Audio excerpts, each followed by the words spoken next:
Welcome back. You're listening to Get Real with Bob and Stacy. You're joining us for our Leaders and Legends segment. And our guest is Sara Chiarilli, owner of Artful Conceptions, as well as a designer and an author. Welcome to the show, Sara. Thanks for having me. It's great to be here. So I'm going to give some more background on Sara. She's the owner of Artful Conceptions, an interior design firm with a showroom in Florida. Sara's work has been on HGTV, CBS, NBC, and in international publications. She has been an expert source for companies such as Sears, Bed Bath & Beyond, and Realtor.com. Her company was awarded Best of House, and she was named Woman of the Year 2014 by the National Association of Professional Women. Sara's newest accomplishment is her book, Designing You, that can be found on Amazon. So first, tell us, Sara, what kind of trends are you seeing in today's real estate world, especially like new construction or remodels? So, we're seeing a lot of trends towards everybody's personal style. Mm-hmm. We always hear in the real estate market, oh, don't personalize it because you'll never be able to resell it. Mm-hmm. In some ways, that's very true. Not everybody wants to walk in and see, bright red kitchen, or they don't want to see, magenta color walls. Mm-hmm. Okay, we get that. Right. But on the other hand, people want to be able to walk in and be like, oh my goodness, I could live here. Look at how fantastic that is. This home just gave me a big, huge hug. So we are talking about making sure that you do have some great personal touches to it. So we don't want to stay all super, clean without any personality to it. So put a little bit of your personality into it. Do some great backsplashes. Do some great accents. We are done with the all-white kitchen. And really? By that I mean, the white cabinets, the white countertops, the white subway tile, and the white floor tile. Right. It sounds like you just described every HGTV show ever. And that's the thing is that, we have to remember that we have to live in these spaces. So, yes, we want to resell them, and if they look really good, people are going to come in and they're going to want to buy it.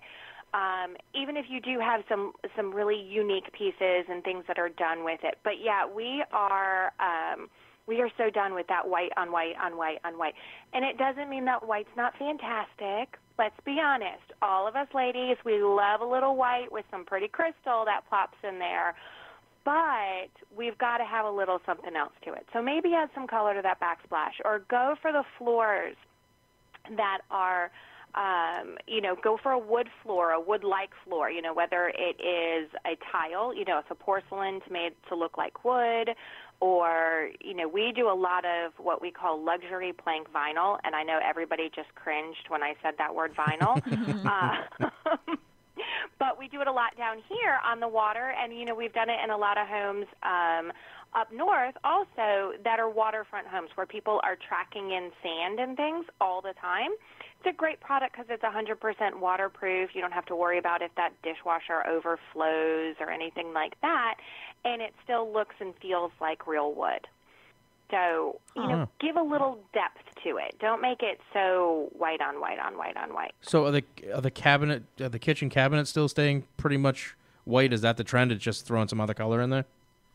Throwing some other color in there. White is great, but what also is fantastic is we're doing some fun, gray-toned cabinets, or adding in some different accents. Do a glaze on them.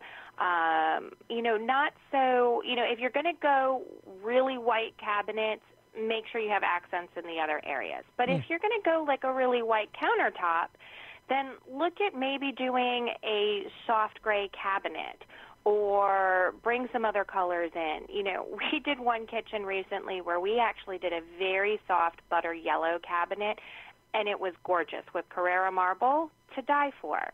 And it wasn't, nobody walked in there and went, oh my God, you have yellow cabinets. It was a soft color that every realtor walked in and went, I have never thought of doing that, but oh my God, house sold in one day.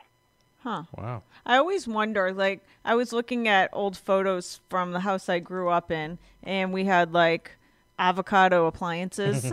and, We had Harvest and, Gold. but I'm like, maybe it's the completely white kitchen, but what is it that we're doing today that 20 years from now, people are going to look at our houses and be like, why did they have like stainless steel, silver, like Everything. appliance? Everything is silver. It's really odd. But I don't know. What do you think are the things that we're doing today that are eventually just have to get outdated? I think it's going to be the shiplap. Like, I think that, I mean, I personally, like, almost kind of half cringe inside when I hear, oh, let's do shiplap. Let's shiplap that wall. I'm like, oh, goodness gracious. Okay. So I think that that's going to be kind of our, like, avocado appliances are going to be those, like, shiplap walls everywhere. Interesting. I know we like them. I think they can be some great trends. And I think to me, the bottom line is anytime you are not staying true to yourself and to who your personality is, you're going to get tired of the look. So if you're doing something because it's a trend, not because it's something that really resonates with you, it's always going to be something that we get tired of. Right. So for people listening that are, for example, either just moved into a house or living in a home and they want to kind of spruce it up with interior design, where do you suggest people get the best ideas for something cool to do? Well, I absolutely, first off, I'm going to say, get my book. Yes.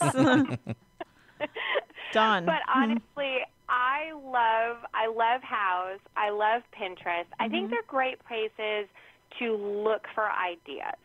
I also think that, you should be looking through Traditional Home. You should be looking through all of your different design magazines. Pull out Architectural Digest. Pull out Interior Design Magazine. There's some great ideas in there. And then after you've pulled all the different things that you like, whether you do it on House and you put your idea books together or you create boards in Pinterest and pin them there, then call a designer. Because even if you don't hire them for the whole project, even if you just hire them to come in and do a consultation with you to give you some ideas of where to go, of how to start to create that kind of feel, then you're going to be so much farther ahead on everything. Because what we do as designers is we take all those different pictures and all those different ideas and thoughts that you have, and we get down to who you are and your personality to be able to create that look. And you may be pulling something because it's shiplap, but when we sit and talk about that picture, it's not actually the shiplap that you're loving. It's the feeling of the colors and the combinations that go around with it. So you can definitely save yourself some heartache and a whole lot of extra labor. Yes. But getting that consultation to really get a good idea of where you should start with all of it. Okay. Hire a designer and buy Sarah's book, Designing You. How much does lighting play into the design and flow of a welcoming space? Lighting is so huge when it comes to a space, whether it is a residential space, whether it's a commercial space. But here's my rule of thumb when it comes to lighting. Every room, every space should have 3 sources of light. You should have your light that's completely functional. Yes.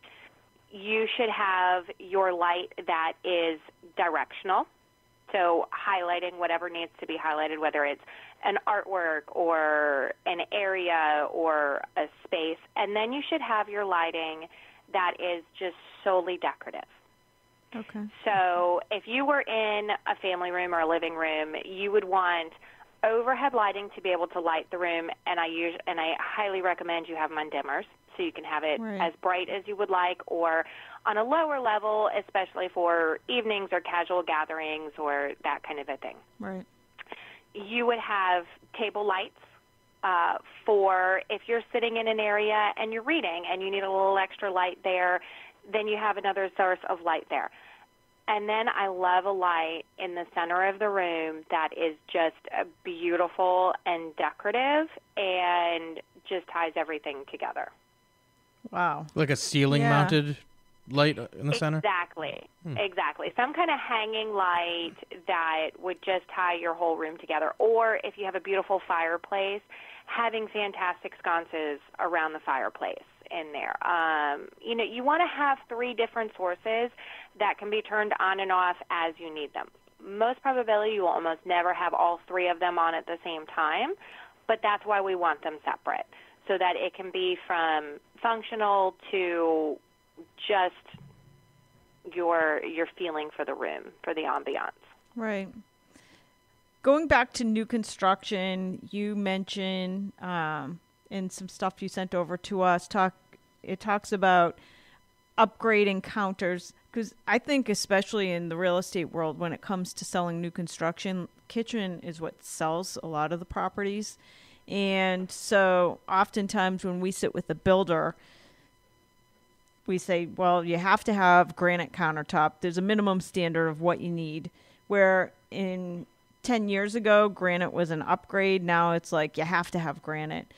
What other items would you tell a builder just in the kitchen alone that they need to add in order to have a wow effect when somebody comes into a model home? So in your kitchen, there are a few things that I think are pretty much essential. Mm-hmm. Just like you have to have a stone countertop. Okay. Have to. Mm-hmm. I mean, anything less than stone, and it seems cheap. Right. So definitely stone countertops. The other absolute must are soft closed doors and drawers. I actually did that in my kitchen, and you really can't live without them once you have them. Exactly.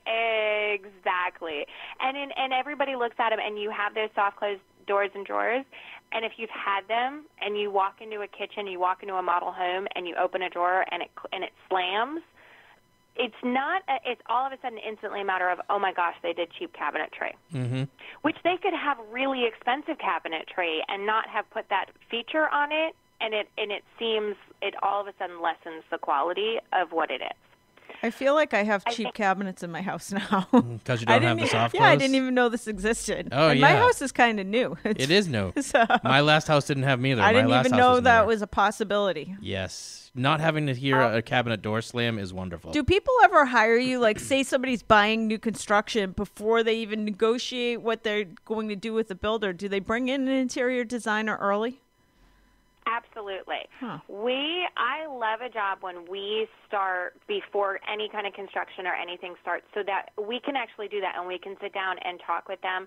I love a pre-contract meeting, because that means we can sit with the builder and we can talk about, like, I'll have known that if I know that client and I know what they're looking for, and we've had that meeting that I know what they want in this new construction house, I can sit with them with the builder and say, look, these are the things that we're talking about. And so don't give me a $3,000 budget for lighting when we've already looked at chandeliers for the dining room, and that alone is over $3,000. Or, hey, we have to have these soft close doors. We have to have a stone countertop. We don't want a little tiny 4-inch backsplash. We want a backsplash that's going to go from the counter all the way to the cabinet.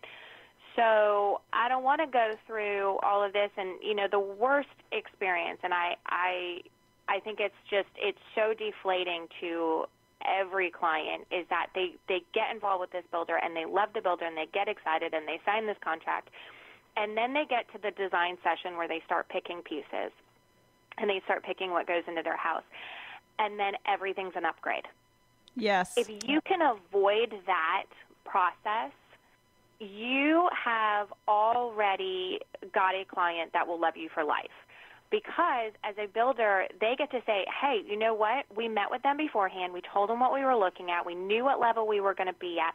It was already in our contract. We knew. We didn't go in for a design session and then all of a sudden we're $150,000 more than we thought we were. Or, whatever level they change out to. And that builder becomes a star because we had that meeting beforehand where they knew. And that is important, because the first time I built a house, that's what I went through. And I did it. I didn't have a girlfriend or a wife at the time, so I had to pick out all the stuff. So when they got time for the lighting, I just said, you know what, I don't want to be bothered with it, so just include whatever whatever you normally put in it. And he's like, oh, that's not what we do. $500 isn't going to buy you lights for that house. Right, exactly. $500 is going to get you your one light over your kitchen table. Yeah, exactly. Wow, it's very interesting. I just wrote an article for the local paper on this very subject, on buying new construction, because I had a very similar experience buying my first house, and this is going back 15, 20 years. It was new construction, and it tainted me forever. I said, I will absolutely never buy new construction again because it was horrible. As somebody that's brand new, buying a brand new house for the first time, you really have no idea what your allowances should be. So I can see the absolute value of having an experienced designer come in from the beginning to help you with it. And probably whatever the cost of a designer is, I would guess you save it 10 times over in savings, knowing what you're getting into from the beginning with the builder. Right, exactly. And and here's the thing. You can have a couple of meetings, and let's say you spend $500 on a designer. Mm-hmm. Okay, you've had a couple of meetings, had 2-3 meetings with the designer. You spend about $500. But going into it, because let's talk about what happens in that experience. So you go into the design center, you had no idea all these kind of things were going to be upgrades, right? You put it all in together, and now you're however much out of extra. And guess what? Half the time that can't be rolled into your loan. Right, exactly. So now they want you to cut a check for all your upgrades right there at the time. Right. Absolutely. So it just is this awful, horrible, sickening feeling that you're like, oh my God, I thought I was getting this absolutely amazing thing. I walked through this model so many times. I wanted it to look like that. I was so excited. And nobody sat down and told them, hey, by the way, for that model, the cost to add all the features and all the different things that we added to that is about $30 a square foot. Right. Nuts. For everything that we put in.